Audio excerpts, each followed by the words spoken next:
Kata sapaan ditulis dengan huruf kapital ya pada awal katanya. Contoh misalnya kata bapak, ibu, anda, kakak. Assalamualaikum warahmatullahi wabarakatuh. Kembali lagi bersama saya Gun Gunawan.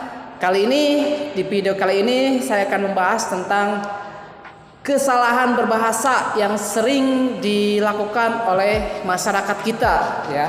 Nah, apa saja kesalahan berbahasa yang sering dilakukan oleh masyarakat kita? Tetap stay tune di video ini.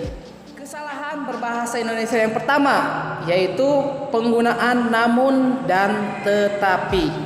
Ya, kadangkala masyarakat kita keliru membedakan antara namun dan juga tetapi. Ya, namun dan tetapi ini memang disebut sebagai konjungsi atau kata hubung, akan tetapi penggunaannya berbeda. Ya. Kata namun itu digunakan untuk konjungsi antar kalimat, ya, yang menyambungkan kalimat satu dengan kalimat yang lainnya. Tuh. Ia diletakkan di awal kalimat dan diikuti oleh tanda koma. Contoh misalnya, anak itu sebenarnya pandai. Titik. Ya, satu kalimat. Namun, koma, ia malas. Nah, di sini ada kata namun yang menghubungkan antara satu kalimat dengan kalimat yang lain. Nah, kemudian di sana juga diikuti dengan tanda koma. Nah, itu penggunaan kata namun yang benar. Ya. Kemudian tetapi. Nah, tetapi ini konjungsi intra kalimat, artinya yang berada di dalam kalimat, berbeda dengan tadi namun. Kalau namun itu penghubung antar kalimat ya. Tapi kalau tetapi ini konjungsi yang menyambungkan di dalam kalimat ya. Jadi satu kalimat itu pasti ada tetapi. Nah, ya. Kemudian diletakkan di tengah kalimat dan didahului oleh tanda koma. Contoh misalnya, anak itu sebenarnya pandai, koma. Nah, berarti ini bukan kalimat ya, masih ada kalimatnya. Anak itu sebenarnya pandai, koma, tetapi malas, titik. Nah, di sini ada satu kalimat. Nah, tetapi itu digunakan di dalam kalimat tersebut. Tetapi sebelum tetapi itu harus didahului oleh tanda koma. Nah, itu kesalahan berbahasa yang pertama. Kesalahan berbahasa yang kedua yaitu penggunaan kata sapaan ya. Kata sapaan ditulis dengan huruf kapital ya pada awal katanya. Contoh misalnya kata bapak, ibu, anda, kakak, pak, kak, dek. Semuanya itu adalah kata sapaan dan harus menggunakan huruf kapital pada awal katanya. Akan tetapi banyak masyarakat kita yang menulis sesuatu itu atau kata sapaan itu tidak menggunakan huruf kapital, padahal itu adalah kata sapaan. Dan biasanya kata sapaan ini berada atau sering berada di dalam kalimat langsung ya. Contoh misalnya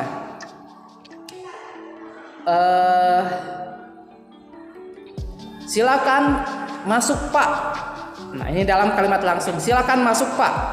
Nah, silakan masuk koma pak. Nah, pak di sana p-nya itu menggunakan huruf kapital karena itu merupakan kata sapaan yang menyapa seorang bapak gitu. Contoh lain misalnya, ayo segera makan nak. Nah, ayo segera makan koma nak. Nah, n-nya itu menggunakan huruf kapital ya, menggunakan huruf kapital. Kesalahan berbahasa yang ketiga yaitu penulisan jenis barang yang ada kata kotaknya biasanya. Contoh misalnya gula Jawa. Nah, Jawa itu kan merupakan sebuah tempat ya, sebuah pulau, maka penulisannya harus menggunakan huruf kapital di awal katanya. Akan tetapi karena ini merupakan sebuah barang atau sebuah produk, gula Jawa berarti bukan menunjukkan sebuah tempat, artinya menunjukkan sebuah produk. Sehingga harus digunakan atau harus ditulis dengan menggunakan huruf kecil ya, bukan menggunakan huruf besar J-nya atau kata Jawanya gitu. Contoh lain misalnya pisang Ambon. Nah, Ambon itu kan merupakan salah satu kota. Nah, kalau katanya itu menunjukkan pada kota, maka kata Ambon itu menggunakan huruf kapital, hurufnya awal katanya. Tetapi di sini ada kata pisang Ambon. Nah, pisang Ambon ini berarti menunjukkan sebuah benda atau produk, ya. Sehingga kata Ambonnya itu menggunakan huruf kecil, itu. Kesalahan berbahasa yang keempat yaitu penggunaan di yang digabung dengan di yang dipisah. Nah, sebenarnya pembahasan di yang digabung dengan di yang dipisah itu sudah saya bahas di video yang sebelumnya, ya. Nanti kalian bisa cek saja videonya di playlist, ya, playlist tentang materi bahasa Indonesia. Nah, banyak sekali masyarakat yang bingung membedakan antara di yang dipisah dan di yang digabung. Perbedaan yang sederhana yang mungkin bisa kita bedakan, ya. Di yang digabung itu di yang menunjukkan kata kerja atau tindakan. Contoh misalnya dipukul. Nah, dipukul itu kan tindakan. Nah, berarti harus menggunakan atau harus digabung karena itu menunjukkan tindakan.